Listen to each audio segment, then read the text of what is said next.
The hallway smelled of disinfectant and chalk dust, the kind of smell that clung to old schools and never truly left, and as the veteran stepped through the front doors with his dog at his side, a cold instinct he had learned long ago on distant battlefields crawled up his spine and told him something was terribly wrong. He had survived explosions, ambushes, and the long quiet terror of waiting for something awful to happen, but nothing prepared him for the sight waiting beyond that doorway, a sight that would fracture his heart in ways no war ever had. Before the story goes any further, if you believe in kindness, second chances, and standing up for the voiceless, take a moment to like this video, leave a comment, share it with someone who needs hope, and subscribe to the channel so more stories like this can be told. He had arrived earlier than usual that afternoon, the sky low and gray with the promise of rain, his dog walking close to his leg as always, steady and alert, a silent partner who had carried him through years of sleepless nights and memories he could never erase. His daughter's school sat at the edge of town, a brick building with tall windows and a playground that looked cheerful from a distance, though to him it always felt like a place where he handed over the most precious thing he had and prayed she would be safe until he returned. His daughter had been born with a disability that changed everything, a truth he had accepted the day he held her for the first time and promised her she would never face the world alone. Inside, the school buzzed with the low noise of children finishing their day, chairs scraping, lockers slamming, laughter spilling through corridors. The veteran signed in at the front desk, nodding politely as he always did, though the secretary barely looked up. His dog sat obediently at his side, eyes scanning, ears tuned to every shift in sound. They walked toward his daughter's classroom, past colorful posters and student artwork taped unevenly to the walls, each step bringing a tightening in his chest he couldn't explain. He paused just outside the open door, drawn short by a sound that cut through him like shrapnel. It was his daughter's crying, not the soft whimper of frustration he sometimes heard when her body refused to cooperate, but a raw, broken sound that spoke of humiliation and fear. Time seemed to slow, the way it had when he'd known danger was near, and he leaned slightly forward, unseen, listening. Inside the classroom, the scene was frozen in a cruel moment. His daughter stood near the front, her small frame trembling, her crutches awkward beneath her arms, one leg stiff and braced. Tears streamed down her face, her shoulders shaking as she struggled to remain upright. The other children sat at their desks, some staring, some whispering, a few looking away in discomfort. At the center of it all stood her teacher, ruler in hand, posture rigid, expression sharp and unyielding, as if discipline mattered more than dignity. The veteran felt something inside him crack. He had trusted this place, trusted the adults who promised inclusion and care, trusted that his daughter would be treated with patience rather than cruelty. The teacher's voice, raised and cutting, filled the room, and though the words blurred in his ears, the intent was clear.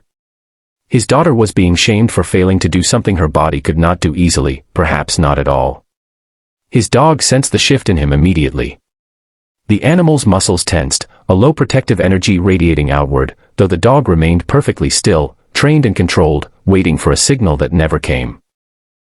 The veteran's hands trembled, memories colliding with the present, flashes of authority figures abusing power, of helpless civilians caught in the crossfire. He had sworn he would never allow that kind of harm to reach his child. He stepped into the classroom, the sound of his boots against the tiled floor drawing every eye.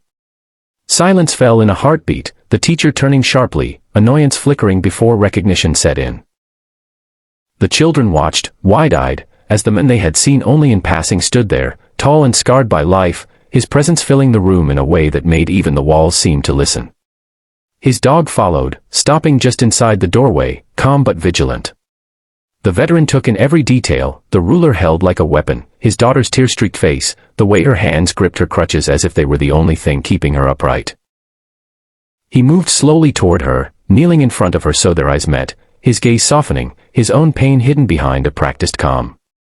He checked her leg brace, her shoulders, her breathing, making sure she was physically unharmed, though he knew the deeper wounds would take longer to heal. The teacher began to speak, offering justification wrapped in authority, explaining rules and expectations, but the words washed over him without meaning. He stood, turning to face her, and the room seemed to shrink. He did not raise his voice or gesture wildly, he did not need to. Years of command had taught him that true power often lay in stillness. The teacher faltered, her confidence eroding under the weight of his silent condemnation. Other staff members gathered at the doorway, drawn by the tension, whispers rippling through the hall. The veteran placed a steadying hand on his daughter's shoulder and guided her toward the door, his dog stepping aside to give them space, eyes never leaving the adults in the room. As they exited, the children watched in silence, some with dawning understanding, others with confusion, all of them witnessing a moment that would linger long after the bell rang. In the principal's office, the story poured out, not from the veteran, but from the evidence itself. Bruises from repeated strain, reports of humiliation masked as discipline, a pattern of neglect toward a child who needed compassion more than correction. The veteran listened as administrators stumbled through explanations, their words hollow against the reality he had seen with his own eyes. He remained composed, but inside, his resolve hardened like steel. Days turned into weeks, and the school became the center of a reckoning. Investigations were launched, parents demanded answers, and the teacher was placed on leave. The veteran became an unwilling symbol, a reminder that silence allows cruelty to thrive. He spoke when asked, not with anger, but with clarity, describing the damage done when authority forgets its humanity. His daughter stayed home during that time, healing slowly, her confidence shaken but not destroyed. At home, evenings were quiet and tender. He helped her with her exercises, celebrated small victories, and listened as she struggled to put feelings into words. His dog lay nearby, a constant presence, offering comfort in ways only animals can, resting its head on her knee, eliciting small smiles that felt like miracles. The veteran watched his daughter rediscover her strength, learning once again to trust the world, step by fragile step. The story reached beyond their town, shared online by parents and advocates who saw in it a reflection of their own fears. Messages poured in, offering support, outrage, and gratitude. The veteran never sought attention, but he understood that visibility could protect others. He stood firm, not as a hero, but as a father doing what should never have been extraordinary. Eventually, the school implemented changes, training programs, accountability measures, and new leadership that promised a safer environment. The veteran returned with his daughter on the first day she felt ready, walking those same hallways with cautious hope. Teachers greeted her with warmth, students smiled shyly, and the building felt different, lighter somehow, as if acknowledging past wrongs was the first step toward healing. His daughter's resilience amazed him daily. She spoke up more, asked for help when needed, and learned that her worth was not measured by what her body could or could not do. The veteran watched her laugh with friends in the courtyard, her crutches resting beside her, and felt a swelling pride that threatened to break him open. He knew the world would never be easy for her, but he also knew she would face it with courage.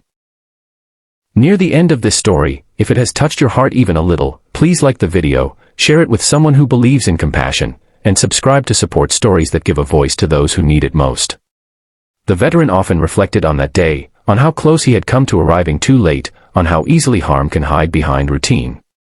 He understood now more than ever that vigilance was not something you left behind on the battlefield. It lived on in everyday moments, in classrooms and offices and quiet hallways where power could be misused. His dog aged gracefully at his side, a reminder of loyalty and protection, and his daughter grew into herself, carrying both scars and strength forward. Just before the ending, we have a special request for you. Please comment below with a single word that represents how this story made you feel, so others reading the comments know they are not alone. In the end, the horrifying thing the veteran witnessed was not just a single act of cruelty, but the ease with which it could happen when no one was watching. Yet what stayed with him most was what followed, the way truth brought light, the way a broken moment sparked change, and the way love, steady and fierce, could transform pain into purpose. His daughter walked forward into her life, not without difficulty, but with dignity intact, and he walked beside her, knowing that sometimes the bravest battles are fought not with weapons, but with presence, persistence, and an unbreakable bond between a parent and a child.